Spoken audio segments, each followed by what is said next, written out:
왕비가 알을 낳았습니다. 사람이 알을 낳은 것입니다. 그리고 그 알에서 나온 아이가 훗날 세상에서 가장 큰 전쟁을 일으킵니다. 트로이 전쟁. 어둠이 내리고 별이 뜨는 밤, 전기 수야화가 시작됩니다. 스파르타. 그리스에서 가장 강한 도시였습니다. 스파르타 사람들은 태어나면서부터 전사였습니다. 약한 아이는 산에 버려졌고 살아남은 아이만이 스파르타 시민이 될 수 있었습니다. 칼과 방패가 말보다 먼저였습니다. 아이들은 그를 배우기 전에 창을 던지는 법을 배웠습니다. 이 도시의 왕은 틴다레오스. 강하고 정직하고 신들을 공경하는 왕이었습니다. 한때 형제 히포코온에게 왕자를 빼앗겼지만 헤라클레스의 도움으로 되찾은 왕. 고난을 겪었기에 더 단단한 왕이었습니다. 그리고 틴다레오스의 아내 레다. 스파르타의 왕비였습니다. 레다는 아이톨리아 왕 테스티오스의 딸이었습니다. 먼 곳에서 시집온 여인이었지만 스파르타 사람들은 레다를 좋아했습니다. 전사들의 도시에서 레다는 따뜻한 바람 같은 존재였습니다. 아름답고 품이 있고 다정한 왕비였습니다. 긴 갈색 머리카락이 어깨를 넘어 흘렀고 눈은 따뜻했으며 웃음이 많았습니다. 틴다레오스는 레다를 깊이 사랑했습니다. 전쟁터에서도 레다의 얼굴을 떠올리며 싸웠습니다. 레다도 틴다레오스를 사랑했습니다. 둘 사이에는 아직 아이가 없었지만 행복했습니다. 한편 올림포스.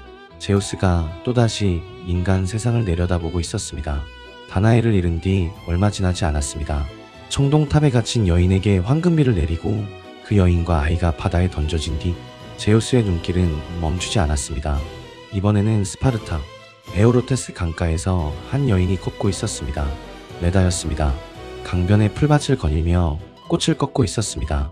석양이 레다의 얼굴을 비추고 있었습니다. 갈색 머리카락이 바람에 날리고 있었습니다.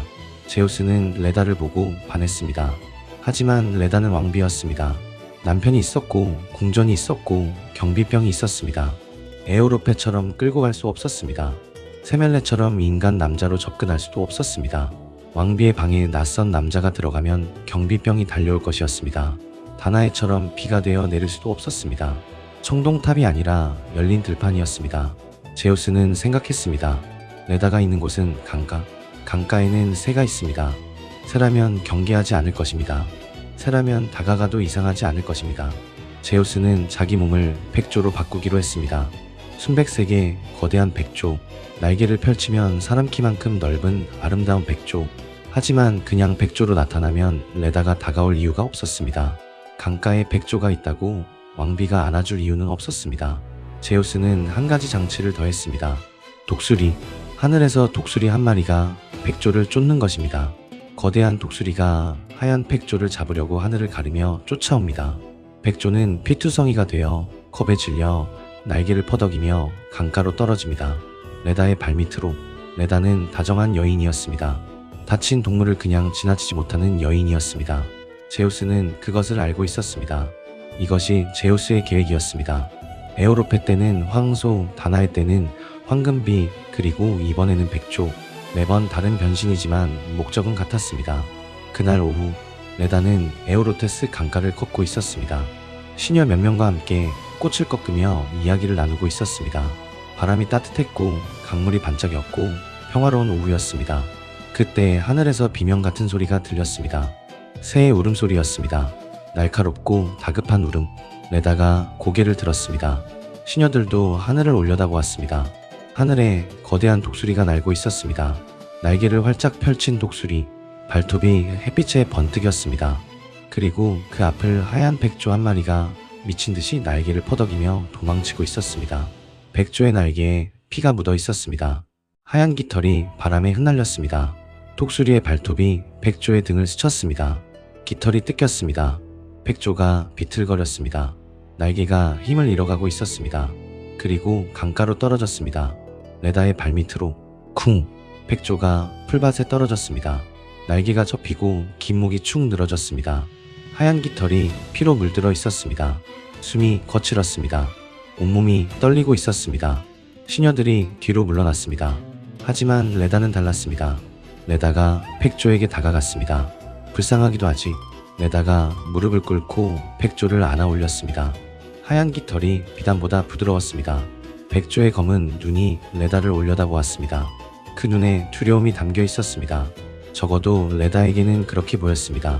레다는 백조를 품에 안았습니다. 독수리로부터 지켜주려는 것이었습니다. 하늘의 독수리가 빙빙 돌더니 결국 날아가 버렸습니다.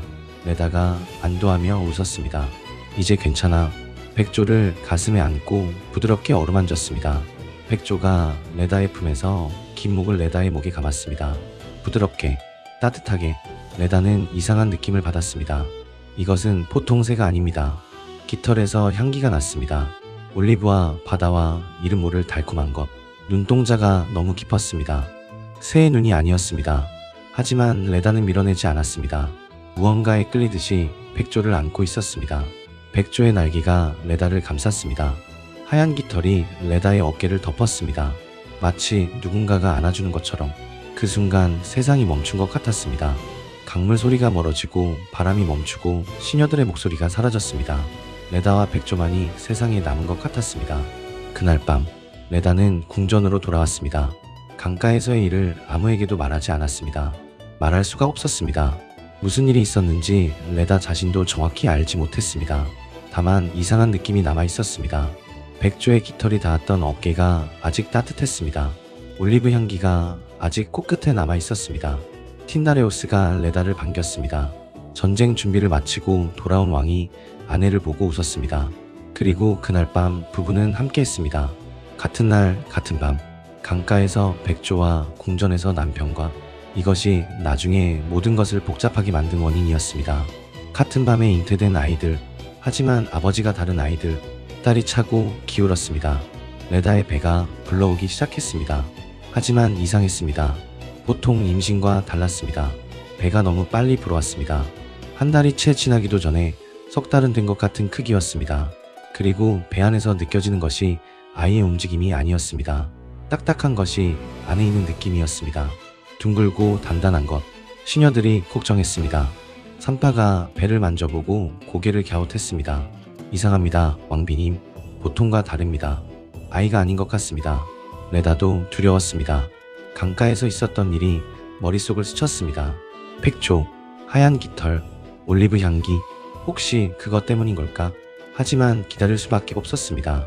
출산의 날이 왔습니다. 레다가 진통을 시작했습니다. 진통이 보통과 달랐습니다. 아프기는 했지만 아이가 나오는 느낌이 아니었습니다. 둥글고 딱딱한 것이 밀려나오는 느낌이었습니다. 하지만 태어난 것은 아이가 아니었습니다. 커다란 알이었습니다. 사람의 머리보다 큰 하얀 알 하나가 아니었습니다. 둘이었습니다. 시녀들이 비명을 질렀습니다. 산파가 뒤로 물러났습니다. 이것이 무엇입니까? 방 안이 공포에 빠졌습니다. 레다 자신도 경악했습니다. 사람이 알을 낳은 것입니다. 하얀 알, 거대한 알, 백조의 알처럼 부드럽고 매끄러운 껍데기. 안에서 무언가가 움직이는 것이 느껴졌습니다. 살아있었습니다. 알 2개가 침대 위에 놓여 있었습니다. 틴다레오스가 달려왔습니다. 알을 보고 얼어붙었습니다. 이것이 대체. 아무도 대답하지 못했습니다. 레다는 알을 가슴에 안았습니다. 어떤 형태로 태어나든 자기 아이였으니까요. 궁전은 침묵에 빠졌습니다. 며칠 뒤 레다가 알을 품에 안고 따뜻하게 지킨 지 며칠이 지났습니다. 알이 갈라지기 시작했습니다. 금이 가고 조각이 떨어지고 안에서 빛이 새어나왔습니다. 금빛이었습니다. 신의 피가 흐르는 아이의 빛이었습니다. 첫 번째 알에서 아이가 둘 나왔습니다. 여자아이 하나, 남자아이 하나. 여자아이는 태어난 순간부터 눈부시게 아름다웠습니다. 산파가 아이를 안아 올리며 숨을 멈추었습니다. 갓 태어난 아기인데 피부가 빛났습니다. 마치 안에서 빛이 나오는 것처럼. 이 여자아이의 이름은 헬레네. 훗날 세상에서 가장 아름다운 여인이 될 아이, 그리고 트로이 전쟁의 원인이 될 아이. 함께 태어난 남자아이는 폴리데오케스. 불멸의 몸을 가지고 태어난 제우스의 아들. 두 번째 알에서도 아이가 둘 나왔습니다. 여자아이 하나, 남자아이 하나. 여자아이의 이름은 클리타임네스트라. 훗날 아가멤논의 아내가 될 여인, 그리고 남편을 살해하게 될 여인. 남자아이의 이름은 카스토르. 훗날 형제를 위해 목숨을 바칠 필멸의 영웅. 이 둘은 틴다레오스의 아이들이었습니다. 같은 밤에 잉태되었지만 아버지가 달랐습니다. 첫 번째 알 제우스의 아이들 헬레네와 폴리데오케스, 불멸. 두 번째 알 틴다레오스의 아이들 클리타임네스트라와 카스토르, 필멸. 같은 어머니에게서 같은 밤에 태어났지만 운명이 전혀 달랐습니다. 내 아이가 스파르타 궁전에서 자랐습니다. 카스토르와 폴리데오케스는 형제처럼 자랐습니다. 아버지가 다른 줄 몰랐습니다. 카스토르는 말을 다루는데 천재였고 폴리데오케스는 주먹 싸움에서 이길 자가 없었습니다. 둘은 언제나 함께였습니다. 싸우면 함께 싸웠고 웃으면 함께 웃었습니다. 사냥을 가면 나란히 갔고 전쟁에 나가면 등을 맞대고 싸웠습니다. 하나가 다치면 다른 하나가 달려갔습니다. 카스토르가 말에서 떨어지면 폴리데오케스가 달려가 일으켰습니다. 폴리데오케스가 상처를 입으면 카스토르가 약을 발라주었습니다. 세상은 이 둘을 디오스쿠로이라고 불렀습니다. 제우스의 아들들이라는 뜻이었습니다. 하지만 카스토르만은 필멸이었습니다. 폴리데오케스는 영원히 살 수 있었지만 카스토르는 언젠가 죽을 운명이었습니다. 이 형제의 비극은 아직 먼 이야기입니다. 그리고 헬레네는 자라면서 세상에서 가장 아름다운 여인이 되어갔습니다. 아이일 때부터 이미 소문이 그리스 전역에 퍼졌습니다. 스파르타에 신의 아름다움을 가진 아이가 있다고. 헬레네가 12살이 되었을 때 아테네의 영웅 테세우스가 납치를 시도할 정도였습니다. 헬레네가 성인이 되자 그리스 전역의 왕과 왕자들이 구원하러 몰려들었습니다. 수십 명의 구원자들이 스파르타로 왔습니다. 아가멤논, 오디세우스, 데아이아스, 디오메데스, 메넬라오스, 파트로클로스, 이도메네우스. 그리스에서 가장 강하고 가장 용감한 남자들이 모두 헬레네를 원했습니다. 스파르타 궁전 앞에 전차가 줄을 섰습니다. 선물이 쌓였습니다. 금, 은, 말, 갑옷 모두가 헬레네를 얻기 위해 최고의 것을 가져왔습니다. 틴다레우스는 걱정했습니다. 한 명을 고르면 나머지가 분노할 것이었습니다. 수십 명의 왕자들이 칼을 뽑을 수도 있었습니다. 전쟁이 날 수도 있었습니다. 이때 오디세우스가 묘안을 냈습니다. 모든 구원자가 맹세를 하게 하십시오. 누가 선택되든 나머지는 헬레네와 그 남편을 지키겠다고. 누군가 헬레네를 빼앗으려 하면 모든 구원자가 함께 전쟁을 하겠다고. 틴다레우스가 이 제안을 받아들였습니다. 모든 구원자가 맹세했습니다. 칼 위에 손을 얹고 신들 앞에서 맹세했습니다. 누가 헬레네의 남편이 되든 나머지는 그 부부를 지키겠다고. 누군가 헬레네를 빼앗으려 하면 모두가 함께 싸우겠다고. 이 맹세가 그리스를 하나로 묶은 사슬이 될 줄은 아무도 몰랐습니다. 그리고 메넬라오스가 선택되었습니다. 아가멤논의 동생, 스파르타의 새 왕이 될 남자. 헬레네와 메넬라오스가 결혼했습니다. 모든 구원자가 축하하며 돌아갔습니다. 맹세를 가슴에 품은 채. 하지만 이 맹세가 훗날 그리스 전체를 전쟁으로 몰아넣게 됩니다. 트로이의 왕자 파리스가 헬레네를 데려가는 날, 메넬라오스가 분노로 미쳐버린 날, 모든 구원자들은 맹세대로 전쟁에 나섰습니다. 천척의 배가 트로이로 향했습니다.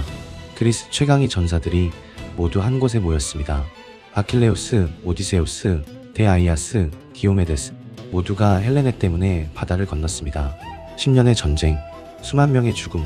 헥토르가 죽었고 아킬레우스가 죽었고 트로이가 불탔습니다.